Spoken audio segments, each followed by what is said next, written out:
на луѓето кои се обожуваат самите себе.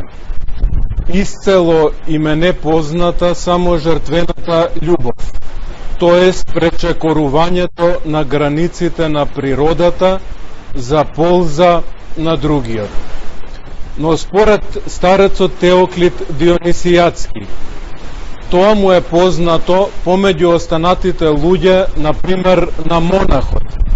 Монахот чекори по земјата, а го созерцува божественото. Монахот го поврзува природното со надприродното. Тој представува спој на минатото и идното, на минливото и вечното, на вештеството и духот, на човечкото и божественото.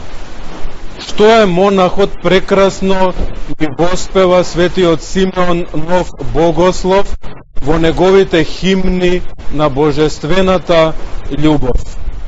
Монах е тој што несмешан е со светот, та везден со единиот Бог беседи, зерцајќи зерцан и љубејќи возљубен, станува светлост неискажано озарен. Прославен дума кај поскоро беднее и придомен ко странец се однесува. Он е обично сосем и неизречно чудо, од безмерно ли благо скуден бидувам, и немајќи ништо, чинам сум преимашен, па велам, жеднеам при претек од вода, и кој ќе ми го даде она во што сум богат, кај да го најдам тој што везден го гледам. Како да здржам тоа што е во мене, кое и вон светот воопшто не се гледа.